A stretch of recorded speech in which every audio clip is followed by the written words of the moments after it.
Hello everyone, कैसे हो आप लोग। आज हम बात करेंगे कंप्रेशन के ऊपर।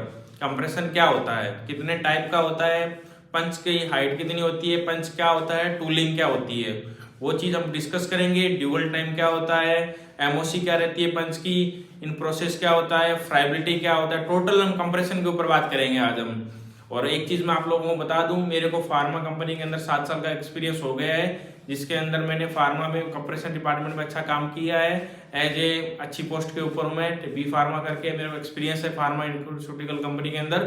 और जो चीज़ मैं आज आप लोगों के साथ जो शेयर कर रहा हूँ या जो वीडियो बना रहा हूँ कंप्रेशन के ऊपर, मेरे जैसा शायद ही जो बंदा होगा जो फार्मास्यूटिकल कंपनी के ऊपर ऐसी कोई वीडियो बनाता हो जो एक्सपीरियंस होगा। जो लोग आपको पढ़ाते हैं बताते हैं यूट्यूब के ऊपर, वो एज ए प्रोफेसर रहते हैं या थोड़ा बहुत जो जिनको नॉलेज होता है कंप्रेशन के बारे में जो पढ़ लिया वही है।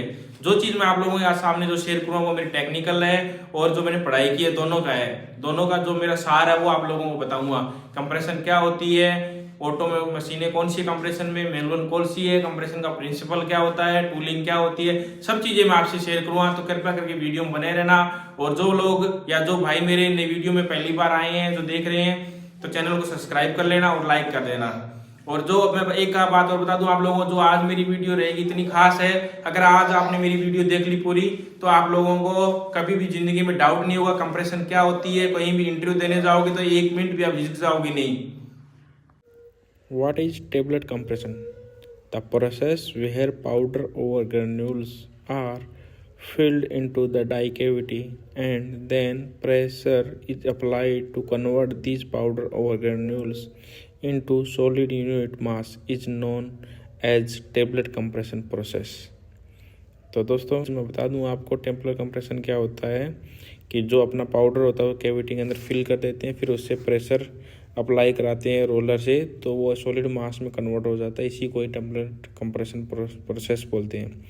अब बात करते हैं वर्किंग प्रिंसिपल और कंप्रेशन मशीन। तो वर्किंग प्रिंसिपल जो मैनुअल मशीन होती है वो हाइड्रोलिक प्रेशर पे काम करती है, और जो ऑटो की मशीनें होती है जो ऑटोमोटिव वेट कंट्रोल होती है वो फोर्स पे काम करती है।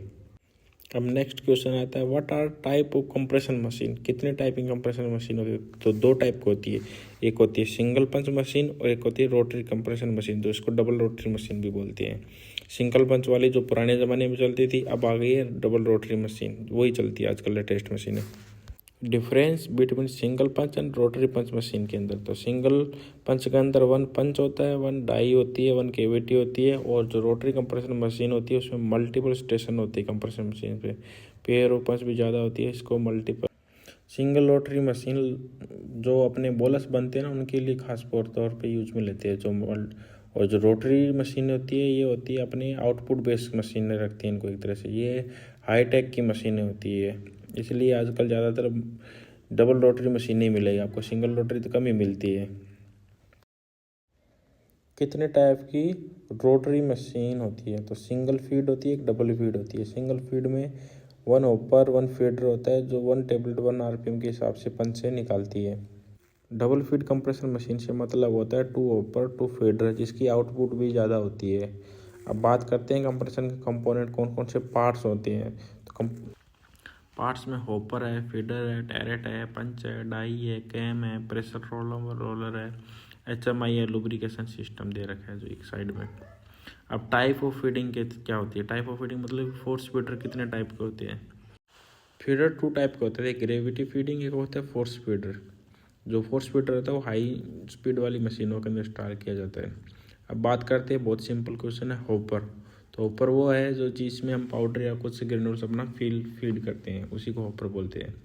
अब बात करते हैं अपर पंच और लोअर पंच में क्या डिफरेंस होता है। अपर एंड लोअर पंच में इतना डिफरेंस है कि जो लोअर पंच होती है उसकी ना स्टेम होती है वो लॉन्ग होती है, जिससे कि वो इंजेक्शन करते हैं, मतलब कि टेबलेट को बाहर निकालने के लिए आसान होती है डाई के अंदर से। और इसमें ज़्यादा कोई डिफरेंस नहीं होता। लोअर पंच नीचे लगता है, अपर पंच ऊपर लगता है, बस इतना फ़र्क है और कुछ नहीं है। उसकी सिर्फ जो स्टेम है वो लॉन्ग रहती है बस।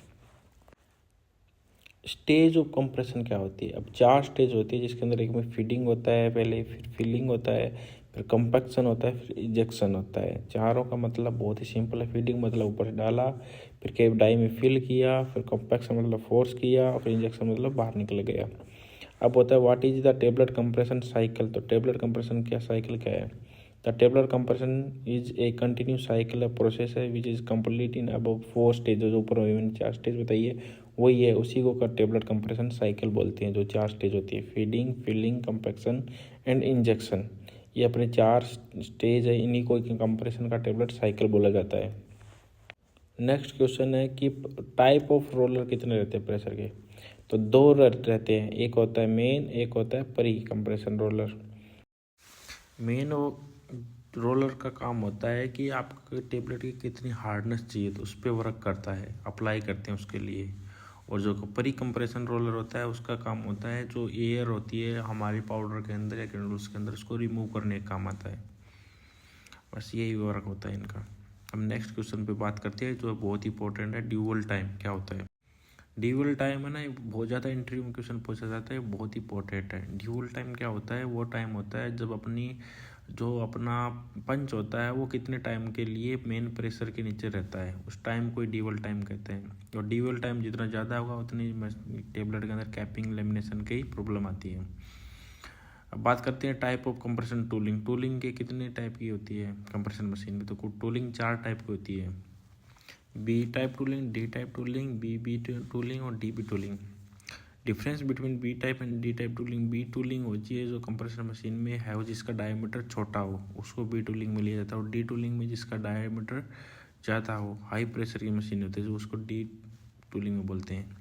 बी टूलिंग का डायमीटर जो डाई का कम रहता है और बी टूलिंग का ज़्यादा रहता है। पंच की हाइट दोनों में सेम रहती है, सिर्फ डाई का डायमीटर में डिफरेंस रहता है अपना जो रहता है। अब बात करते हैं डिफेक्ट की, कौन कौन सी कंप्रेशन मशीन में कौन कौन सी कमी आती है जब हम लोग कंप्रेस करते हैं, क्या क्या प्रॉब्लम आती है। स्टिकिंग की आती है, पिकिंग की आती है, कैपिंग की, lamination, weight variation, hardness problem, flow problem होता है, फ्राइबिलिटी की भी प्रॉब्लम आती है। अब बात करते हैं MOC, hopper punch and die की। तो जो अपना हॉपर होता है वो तो 316 SS का बना होता है, और जो अपना पंच है उसका कंस्ट्रक्शन रहता है ONHS, oil hardness non shrinkable steel. और जो MOC है HCH की, वो होती है high carbon high chromium steel grade की। ये 87 ग्रेड में आते हैं, जो अपना पंच और डाई रहता है ना 87 ग्रेड के अंदर है। ये बहुत ही ज़्यादा कॉमन क्वेश्चन है जो पूछा जाता है बहुत से इंटरव्यू में, तो ये याद कर लेना। ONHS होता है अपना पंच का, और जो HCH होता है वो होता है डाई का। बात करते हैं कि टेबल कंप्रेशन मशीन में जो अपना मेटल डिटेक्टर और कंप्रेशन डिटेक्टर होता है उसका क्या काम करते हैं। तो जो मेटल डिटेक्टर होता है उसका काम होता है मेटल को डिटेक्ट करना, और जो डिटेक्टर होता है उसका काम होता है डिटेक्ट करना कोई टेबलेट को, ताकि डस्ट वगैरह कुछ भी ना जाए। और मेटल डिटेक्टर का काम करता है कि ताकि कोई भी मेटल हो तो उसको डिटेक्ट कर ले। अब बात करते हैं कि tablet in process check parameter क्या क्या होते हैं। तो फिजिकल ऑब्जर्वेशन होती है, अपनी देखने अपीयरेंस देखनी होती है, थिकनेस होता है, वेट वेरिएशन होता है, हार्डनेस होता है, फ्राइबिलिटी होता है, DT होता है। उसके बाद बात करते हैं कि डस्ट कैप क्यों यूज में लेते हैं। तो डस्ट कैप हम ऊपर पंच में लगाते हैं, वो इसलिए लगाते हैं ताकि हमारा कोई ऑयल या डिब्रीज या प्रोटेक्ट करे टेबलेट को हमारे ऑयली या ब्लैक स्पॉट से।